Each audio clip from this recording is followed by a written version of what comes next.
Well, Venture, as we start this Christmas season, we began this week, frankly, with the setback. We had to cancel our Winter Wonderland, the whole Christmas festival we had planned for this campus. And it's in light of the fact of our county has the rising COVID cases, there's new restrictions, protocols put in place, and we understand that. We understand the reasoning behind it, but we're just disappointed because we were looking forward to reaching out to our community, providing you a place where you could come and celebrate Christmas. Now, we're not doing the Winter Wonderland, but we are still reaching out, and that's where we need your help. If you remember, I told you last week we were going to have gift boxes that we give out to not only our church family, but also the community. And we've got all those boxes. In fact, we ordered 4,000 of them. You see one here. I love the way they've turned out. We've put them together as a church staff. And in the box, you'll see the front of it. It invites people to our Christmas Eve program. And then inside the box, you can see another invitation, some candy, some wrapping. And the key component is this is the gift, a candle. And this goes with the Christmas Eve service. You know, one of my favorite things we do as a church is when we gather here and we have the candlelight service on Christmas Eve. We can't do that this year. But we can provide a digital Christmas Eve service. And so on Christmas Eve, that whole day, all day, any family, any group, any person will have the ability to live stream the service and engage with us. And we'll tell them about the light of Christmas.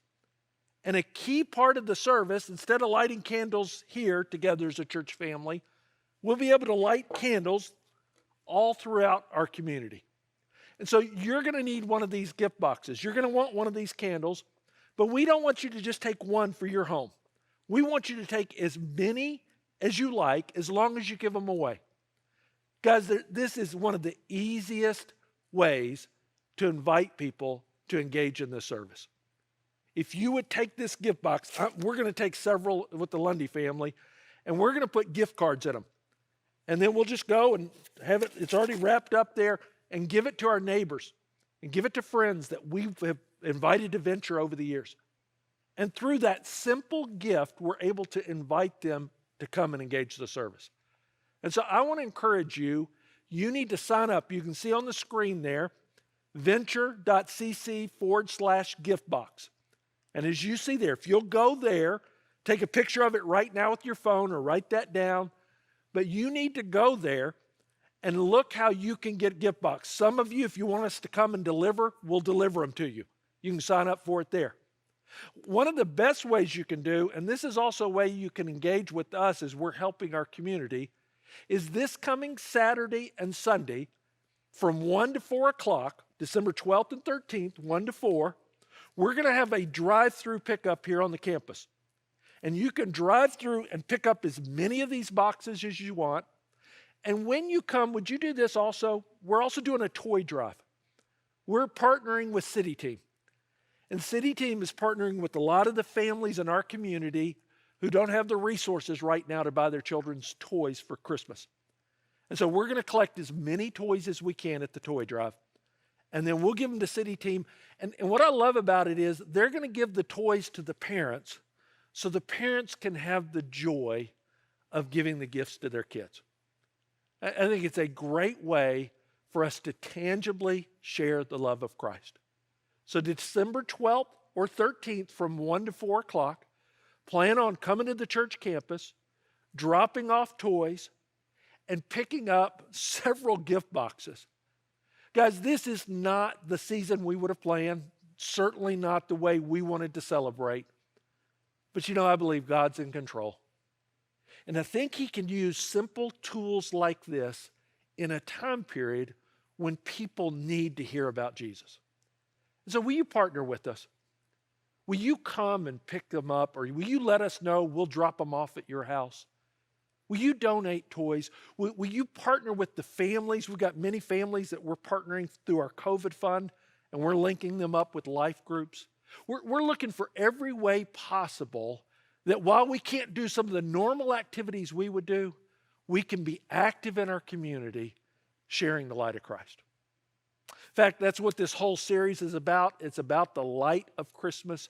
And to that end, would you pray with me, and let's just lift up this message. Father, I do thank you that you're in control. I thank you that in this COVID Christmas time, when so many things are not like we'd want them to be, we can still look to you. And you've given us a unique opportunity to share with people who need you desperately right now. Lord, I pray you'd mobilize Venture. Would you mobilize us to give away all these boxes? And with them, the invitation for people to join us on Christmas Eve. Would you mobilize us as a church as we collect these toys, as we look with our partnership, as we help these families through the COVID fund? Would you mobilize us to make a faith promise commitment? Lord, I continue to lift that up before you because I know how important it is that we give that money away next year to our missionaries. And so I pray you'd mobilize our church to respond by faith. Lord, I pray right now as we launch this series, so we think about the light of Christmas, as we think about who Christ is and what he's done. Lord, I pray specifically for any person who's hearing this, that they need the encouragement. They need to know that Jesus is near. They need the light of Christmas right now. And I pray this in Christ's name. Amen. You know, as we think about Christmas time, and we think about all the things that come with it, one of the things I love Christmas lights. We strung some lights at our home last week, and our neighbors all up and down the street, we put the arches out, and so that all the way down the street you see the Christmas lights. And I love the meaning of it. I love the beauty of it. You know, as I think about Christmas lights, I'm always reminded of a guy in Little Rock, Arkansas. He's passed away now, but years ago, he was known for his Christmas lights. His name is Jennings Osborne. And I don't care how much you decorate your house, I can promise you it pales in comparison to Jennings. It started in 1986 when his daughter Breezy asked him, "Dad, can we put lights up?"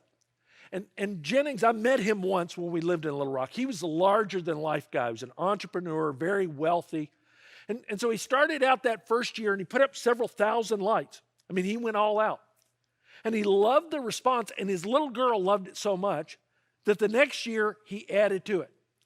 And he started just keep adding to it every year. So much so, he had a huge house and estate. He ended up buying the two houses next door to him just for the Christmas lights. And he would put out millions of lights. He had a huge globe that rotated in the backyard. And on it, on the globe, you could see Little Rock and Bethlehem were lit up with it. He had a 70-foot Christmas tree with 80,000 lights on the tree alone. He had a light carousel out in the circular driveway that would spin. And these lights would run from dusk until midnight. And people started traveling from all over the world. News crews would come in to see it.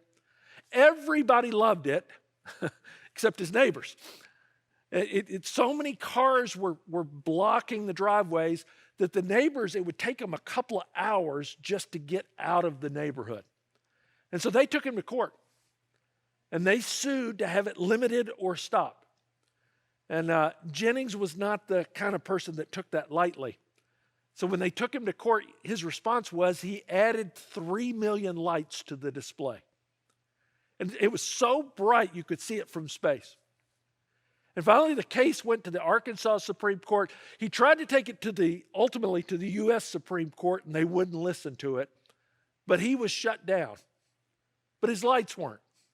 Because he had made such a name for himself that the Walt Disney Corporation, they showed up and they purchased the whole display and they moved it down to Disney World. And it became a permanent fixture there. I mean, you think about it, and I'd encourage you, you can go online and see, just type in the name Jennings Osborne. Just this amazing display of light. We love light. We love Christmas lights. We love the joy of it. And as I was thinking about Christmas themes, I was thinking about the different stories and parts of Christmas. One of the great themes I love of the Bible, especially when it talks about the coming of Jesus, is that he is the light of the world. He's the light that we need. And I was thinking about this year, if there was ever a year we need light, that we need light at Christmas time, it's now. Let's be honest, it's been a dark year. And even as we go into Christmas, there's certain parts of it that feel even darker. It's not like we want it. We can't celebrate in the ways we'd like. We can't be with the people we want to be. And in a lot of ways, and especially emotionally, there's a lot of people right now that you're struggling with that. And we need the light of Christmas. You know, there's a passage, and it's a Christmas passage, even though it was written hundreds of years before Jesus came, that begins this theme of Christ being the light of Christmas, of Jesus being able to bring a special light into life. And as I say that, maybe you're listening to this and you've not been a part of church. Maybe you haven't really celebrated Christmas in this way. Maybe you don't even know why you're watching this. Other than there's something in you that you know you need something different this year. You know you're looking for some hope. And I love this passage because it was written to the people back in the prophet Isaiah's time, about 700 years before Jesus ever even came. And they were a people going through a dark time too. They were in a country that was full of turmoil. They had really bad leadership. They had enemies around them. They didn't know who they could trust. There's all these world events that were playing out. They had a lousy king. And in the middle of this hopelessness, the prophet Isaiah makes this promise to these people. Look how he describes them. He says, the people walking in darkness have seen a great light. And on those living in the land of deep darkness, a light has dawned. And I love the juxtaposition of those two, because I could feel that. And he's writing to them, but not just to them. He's talking about anybody that's living in darkness. He says, there's this new hope that's coming. There's this new light that's coming. There's a light that has dawned. And when you're in darkness, man, you long for light. Because let's be honest, we don't do real well with darkness. In fact, I was thinking about what are some of the normal emotional responses? What are some of the ways that we respond when you're in the dark? And I'm talking about physically, but also in a season of darkness. You know, kind of three things stood out to me. The first thing, when you think about people in the dark, we're often afraid. We're often afraid. In fact, if I were to ask you right now, and you were to answer honestly, how many of you are afraid of the dark? I'm not just talking about children. Obviously, little kids, you know, we have night lights, they're afraid. There's a lot of adults afraid of the dark. In fact, in surveys, 11% of adults admit to being afraid in the dark. And that means that 89% of adults are bold-faced liars. No, I'm not saying everybody's afraid of the dark, but there's always a little bit of fear that comes. I mean, have you ever been in that moment when it's really dark? I'm talking about when you don't have any light outside, or you wake up in the dark and your senses are attuned and suddenly you hear something. You think you feel something. And our minds start playing those tricks, don't they? Isn't it interesting, in the dark, you immediately go to something. It's got to be bad, doesn't it? I mean, when you're in the dark, you never sit there and think, I wonder if somebody's going to jump out and give me a hug. No, we don't think that way, do we? We always wonder, is somebody going to come out and attack me? Is somebody there? We immediately go to that place of fear. They go hand in hand with it. And maybe it's not physical things. Sometimes it's just the stuff in life, the things that we can't see. And if we're honest, it scares us. You know, I think I've told you before, but my kids love the story of the time that literally I was the most scared in my life. And it was in the dark. I was in college. And I worked on a night cleanup crew. We would clean the buildings on campus. And I worked in a building that housed the faculty offices. And it was a big building, and my job was cleaning these faculty offices, little bitty windowless offices in the center of the building. And we would work from 11 to about 1 at night. And at 1 o'clock, we'd gather back in the lobby, and the whole system's on a timer, and the breaker would shut off for the whole building. It would shut all the lights off. The only thing that would be left on were these red exit lights at the very end of the hall. And right when we were gathering, I suddenly remembered I had left some spray cleaner for the dusting in one of the prof's offices. And right at that moment, the lights went off. And I told the supervisor, I said, oh no, I left the cleaner in so-and-so's office. I remember the exact office I had left it in. And he said, well, you need to go get it. It can't be there till morning. And he said, do you want me to turn the breakers back on? I said, no, I know where it is. I can find my way there. And so I started down the hall. And then I got in those staircases, and the staircase was pitch black. And as I got to the top, there was a little bit of that red exit light. And then I started on that third floor hall down to that office. And as I started going, it was in the center of the hall, so it was getting darker and darker. It was just that strange feeling. I thought, I probably should have told him to turn the breaker on. Now, here's what I didn't know at the time. As soon as I went that direction, a friend of mine went to another stairwell as fast as he could. He took another master key with him, ran up the stairs, and was waiting in that office.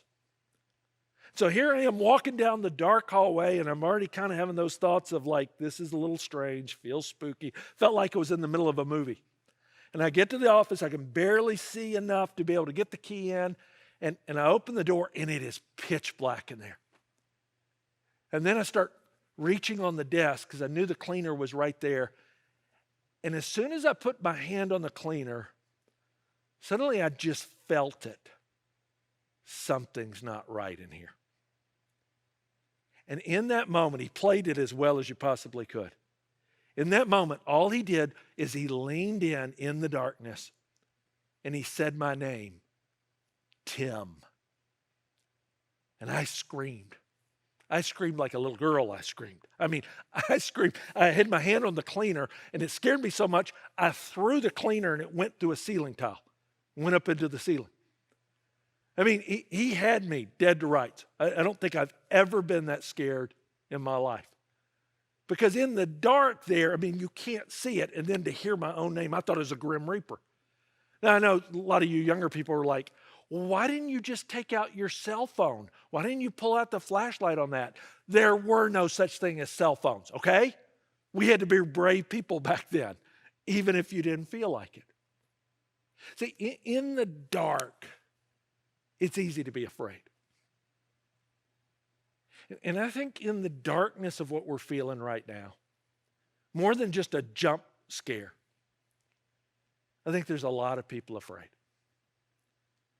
We're afraid because we don't know what's next. We're afraid because we can't see. We're afraid because we've been in this a long time. We're afraid because we don't feel in control. It's easy for people in the dark to feel afraid. Another thing you feel in the dark is you often feel alone. Isn't it interesting how loneliness really comes in deep at night? When the darkness is around, when the world's quiet. And guys, we've been struggling with loneliness as a culture before this pandemic ever started. Loneliness has been one of the greatest health threats that are out there. In fact, I was reading an article from a year ago, written right before the pandemic. And psychologist Shira Nyman, she points out this. She says, loneliness is perhaps the greatest of human aches. It thwarts our fundamental urge for connection. Even as infants, we look into the eyes of our parents to seek the reassurance of their mirroring gaze. In our early lives, the security of our attachments with their caregivers helps shape the degree of confidence with which we'll move through the world. And the unique gift and beauty and complexity of language is most priceless because it allows us to share each other's delights, burdens, and amazements. At a core level, we're looking for others. At a core level, we want to engage with others. But the reality is, as a society, we're getting lonelier. And some of the core things that would draw us together, researchers would say churches, one of the reasons churches are so fundamental is it gives you that fundamental place to belong, a fundamental place where people look after you, a fundamental place where you can serve others and you have purpose. And as they list those core churches and civic organizations and Rotary clubs and things that people were involved in, people aren't engaged anymore. And then you had a pandemic, and you feel that disconnection. And then you go into a Christmas season which is built around social gatherings and the Christmas parties and the family dinners and so many of the things we don't even know if we can do. And some of you that have been alone for a long time, and you haven't seen your friends face to face, and you haven't held your grandchildren. My heart breaks for those who are in hospitals or assisted living. And you feel the aloneness. See, when it's dark, you feel it that much more. There's one final thing. It's saying we feel anxious. We feel anxious. Even the best of us. Maybe you're not afraid. Maybe you go, I'm not struggling with loneliness. But everybody I talk to right now, there's a certain level of anxiety. It's almost like white noise. It kind of bears down on you. And some, you feel it because you're anxious economically. And you're feeling the weight of it.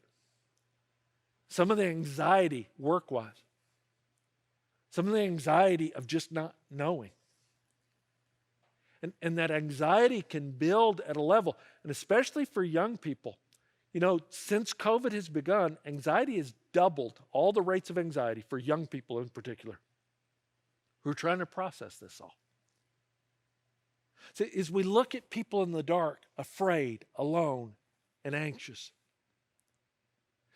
again, I go back to that promise of Isaiah. Because he's writing to people in the dark. He's writing to a country going through a hard time. He's writing to people who desperately needed hope. And you know what he said? He said, here's the hope. The light is coming into the world. And that light he's talking about is Jesus. Specifically, it's Jesus. Now, how do I know that? Because he tells us a few verses later. He describes it exactly. He says, for to us a child is born. He said, it's not just general light. It's not the idea of light. It's not some cosmic light. It's actually personal light. To us a child is born. To us a son is given, and the government will be on his shoulders. He's talking about the baby that would be born in the manger on Christmas. He's the light that dark people need. And then he describes some of the titles, some of the characteristics of it. And as he went through them, and as I was reading them, I realized he brings in his light everything we need because we're struggling in the dark. Look at the first thing. He's the one who will be called Wonderful Counselor. And in the Hebrew, that literally means a wonder of a counselor. It's a counselor like no other. It's the kind of counselor who's always right because he knows what's coming. He knows what's around the bend. He'll never steer you wrong. And as I think about it, for people who are struggling with fear, one of the things that stokes the fear is, I don't know who to listen to. You don't know who you can trust. Even the experts on it. I mean, let's take a simple topic. It should be pretty straightforward. Let's take something like masks. Now, I got these awesome masks here. And these were made by a member of our body, Nancy. I appreciate it. And I've got my Sharks mask here and a Warriors mask and one of my favorites, the World Series champion Dodgers mask there. I won't start a fight with that one. But with masks. I mean, even if you look to the experts, and right now, let me ask you, and I want you to answer aloud wherever you are. Should we wear masks? Say yes or no. Now, many of you right now, you immediately said wholeheartedly, yes, we should wear masks. We are trying to curb this pandemic. Many of you as well, you immediately said, no, we should not wear masks. And both sides have experts, and you have studies and you have, and trust me, you've sent them to me. I've read them. I'm not reading them anymore. I'm not bringing this up because I want to start the mask debate. I just want to point out something that should be pretty simple and straightforward. We can't even agree on that. And we have different experts on both sides of it. Now, as I say that, I wear a mask. When I go out in public, when we're in the office, anytime, I wear a mask. Here's why I wear a mask. One, I do believe that it does help curb this. Maybe I'm wrong in that, but I believe that. I believe it helps. But even if it didn't help, here's what I do know. That if I don't wear a mask, people who do believe it, they're going to feel anxious around me. I'm going to add to their anxiety. I'm going to add to their anger. So one of the simplest ways I can serve all people is wear a mask. And so that's why I wear a mask. Now, I don't bring all this up to have the mask debate here. I bring it up because it's just one topic that we're grappling with, and in it you have all this information, and you look at it, and do you ever have days where you just go, I don't know who to trust?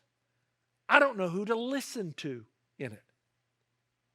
Wouldn't it be great that you knew you had a counselor you could trust no matter what?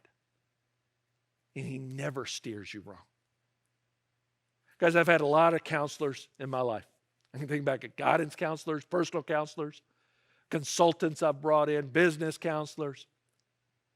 There's a lot of people I regret listening to.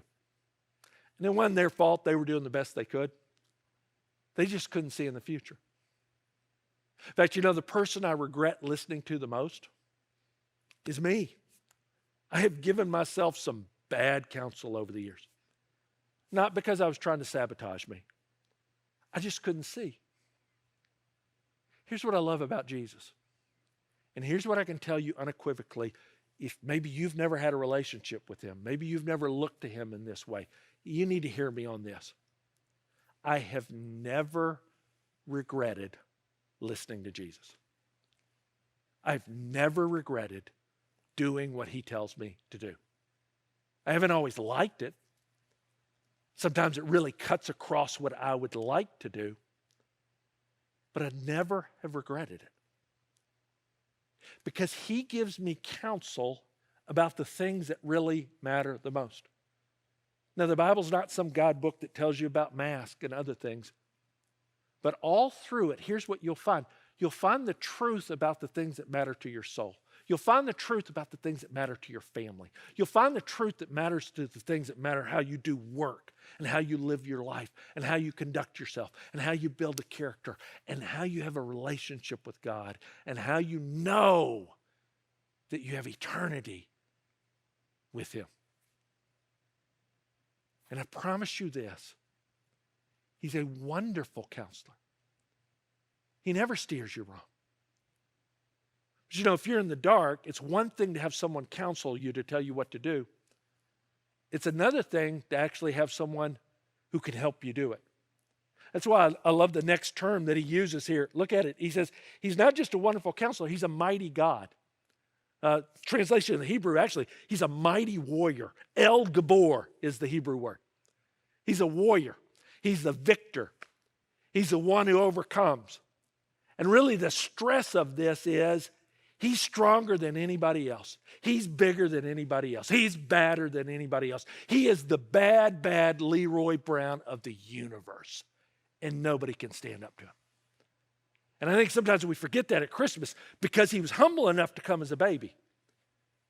He was humble enough to come in such a frail, vulnerable form that you don't realize when he showed up on the scene, no, he's not just any baby. He's a mighty warrior. In fact, if you read through the stories about him, I love Mark, in Mark chapter 4 and 5, two of my favorite chapters, because in it, Jesus is just a mighty warrior in it. He faces this storm on the sea, and he stands up to nature, and he calms it in a moment's notice. He steps out on the seashore, and a guy runs up to him filled with demons, and he makes the demons afraid. There's a woman who's had a disease her whole life, and he cures her like that. There's a little girl who's actually dead, and he raises her from the dead. I mean, kind of in one chapter, you go, yeah, he's the El Gabor. He's the one who can show up. He's the one who can do it. And I love, for me, I love the book of Revelation. Revelation for me is the ultimate smack talk. Now, I'm not talking about trash talk, but smack talk. When somebody can claim their shot, when somebody can say what they're going to do. I love Michael Jordan. He was like the king of smack talk. He would tell them exactly what he was going to do. Or Larry Bird. I remember back in 1989, at the NBA All-Star game, they have a three-point contest. And Larry showed up in 1989. He looked at the other competitors, and the first thing he said to them was, he said, so which of you guys are going to come in second? I mean, he was calling his shot right there. I'm winning this thing. And he won. And here's what I'd encourage you. If you read through the book of Revelation, the end of Revelation, Jesus is just declaring what he's going to do. He's writing history in advance. And he says, I'm coming back again one day. And when I come back, I'm coming with my army. And all the forces that stand against me, boom, I'm going to take care of them. And the world leaders that stand up to me, the Antichrist, going to take care of them. Satan himself, I'm going to cast him in the lake of fire. Death itself, I will cast it out forever. He's calling his shot in advance. And why can he do it? Because he's the El Gabor. He's the mighty warrior. And he's so powerful, he can write it out, and Satan and all the enemies, they can read it. He doesn't care. Read it. You can't stop it. It's what I'm going to do. And I got to tell you, for people who live in times of darkness, when you get afraid and you don't know what to do, to have a wonderful counselor who always tells you the right thing, who is also a mighty warrior, who has the power to back it up. See, here's what he does for us. He overcomes our fears because he knows what to do and he has the power to do it. He knows what to do and he has the power to do it. And some of you this Christmas season right now, you are grappling with new fear. You're grappling with old fears. I'd encourage you, look to him. He knows. He can. He will. And that's why when Paul writes, he says, if God is for us, who or what can stand against us? It's not only that. Look at it. What about our loneliness? Look at this next line. He's everlasting Father. He's everlasting Father. He's the Father from all eternity. We know the Father's love because of Jesus. He loves us like a dad. And this is really a unique line, because I would just say I think there are few things more powerful than a father's love. There's few things more powerful than a father's blessing. There's few things in our life that we long for more. And I know I feel it in my life. My dad died when I was 6 years old. And I remember years of longing for that. I mean, even as an adult now, I got to tell you, there's times that I go, man, I'd love to have a dad to process this with, to be able to talk to.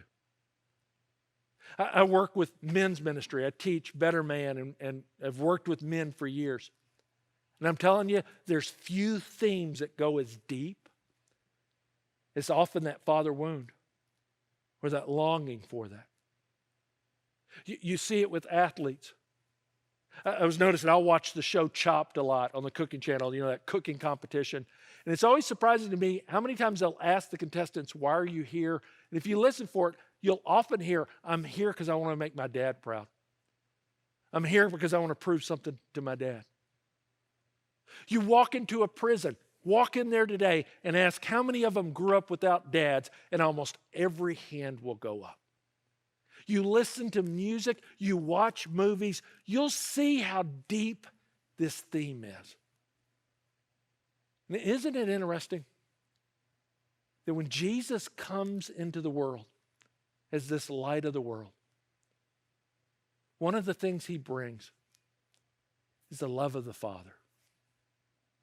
It's the love of a good Father. And he meets us in that. See, I think one of the ways that he meets us in our loneliness is with the love of a dad. And some of you need to feel that. You need to feel the love and blessing of a father, and not just any father, a forgiving father, a gracious father. Because if we're honest, a lot of times the darkness we live in is the darkness we created. And there's few times that are more lonely than we're lonely in our shame. And we have this concept of God that he shows up to shame us more. That he shows up to point out what we did wrong. And some of you, maybe you have some wounds from your dad where that's the only voice you hear. Let me tell you, that's not our Savior. That's not our Heavenly Father. Writer Shea Serrano, he gives a great story of a picture of the kind of dad you'd want to have. Shea was driving home, and right when he was getting off the interstate on the ramp there, his car stopped. Just shuddered and stopped. And he got it over to the side, and he opened the hood and looked underneath, and he didn't know what to do with it. He's a writer. He wasn't a mechanic. So he called a tow truck. They took it to his house, put it in his driveway, and he called his dad. He was trying to describe it to his dad, and his dad said, "Look, Shea, after work tomorrow, I'll come and I'll look at it." And he knew what that statement meant because his dad was a bus driver. And so his dad would drive a 10-hour shift, and his dad lived 215 miles away. And the next day, his dad drove his shift. As soon as it was over, 3 hours later, he was knocking on Shea's door. He said, "Hey, let's look at this car." And he went out there, he took his toolbox out, he opened the hood, he looked at it for about 15 seconds, he shut it, he started to pack up, and Shea said, "Is something wrong? Do we not have the right parts?" And he said, "No, Shea, it's just out of gas. That's all that's wrong." Now here's the interesting part of the story. His dad went in and had dinner with Shea. And then he got in the car and he drove the 215 miles home because he had to go to work the next day. And as Shea sat there and he thought, how could I be so stupid? He said his dad never brought it up one time. His dad never condemned him. Never said anything derogatory about it. In fact, as he was writing these words 9 years later, he said, "My dad has never brought it up because he loves me and he's for me."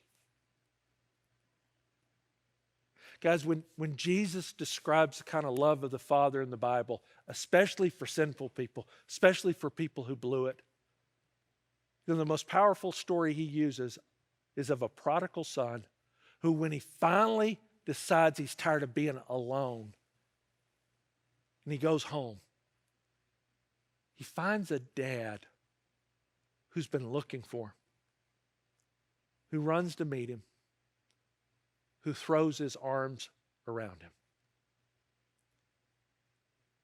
And I think some of you need to experience that love this season. That maybe you're separated from some of the people you love. Maybe you're in a dark place because of your choices. When the light of the world came, he came with the love of an everlasting Father. And because he came, you can experience that too. There's a final term here, and I love this. He's the Prince of Peace. He's the Prince of Peace. He came to bring peace to the world. It's what the angels cried out at the very beginning. When they told the shepherds, because he's been born, what did they say? Peace on earth. And here's what they meant. You finally can have peace with God. You finally can have peace with each other. You can finally have peace with yourself, because no one brings peace like Jesus brings peace. And I got to tell you, as people who are going through a dark time right now, as people who are dealing with anxiety that is off the charts, you know what I love? I love, this is what he does for us. You can see it in this next phrase. He calms our anxiety with his perfect peace. He calms our anxiety with his perfect peace. Now, anytime I teach on that, I'm always asked, people go, yeah, but what if I have clinical anxiety? What if I'm seeing a counselor? What if I need to take drugs? Hear me, I'm not against any of those things. And Jesus isn't either, by the way. I think Jesus would go, I am thankful we have medicine to help. There are physical issues that require medication. There are emotional issues that require therapy and counseling and all that. God is for that. So take advantage of it. But hear me. There are physical issues, there's emotional issues, but there's always spiritual issues.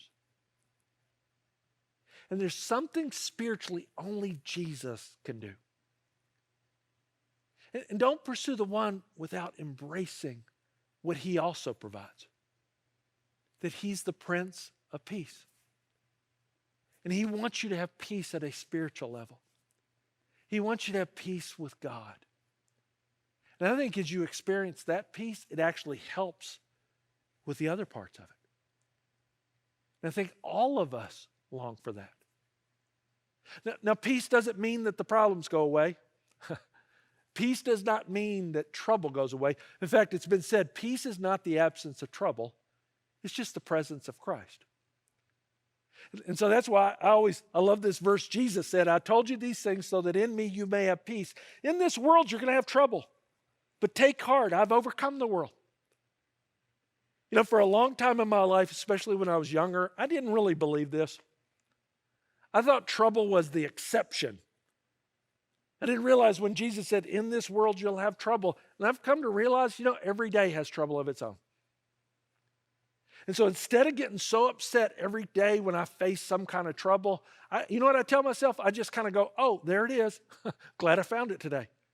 I knew it was out there somewhere. It's good to go ahead and identify it. Because this trouble, whether it's here or not, is not the source of my peace. Jesus is. And this trouble, if it's in my life, God's going to use it in my life. Because he's overcome it, and he's overcome every enemy. In fact, I've read the end of the story. He's called his shot. He told what he's going to do. I know that he wins. My peace is in him, whether this trouble is here or not. But then I have to make an active choice to do what Peter tells me to do in 1 Peter 5. He says, cast your anxiety on him. Why? Because he cares for you. Cast. You let go of it. You give it to him. You make that decision. Oh, wait a second. He's God, I'm not. He's the wonderful counselor. He's the mighty warrior. He's the one that can accomplish it. I can't. So I actually have to throw it to him. And I love that. All of it. I'm not allowed to hold on to the pieces I think I'm able to accomplish. Give it all to him. And why do I do that? Because he's a loving father as well. And he loves me so much, he cares for me. And he cares for you. Guys, as we go into this different Christmas season, there's many of you out there. You're afraid. You feel alone. You're so anxious right now. Jesus came for you.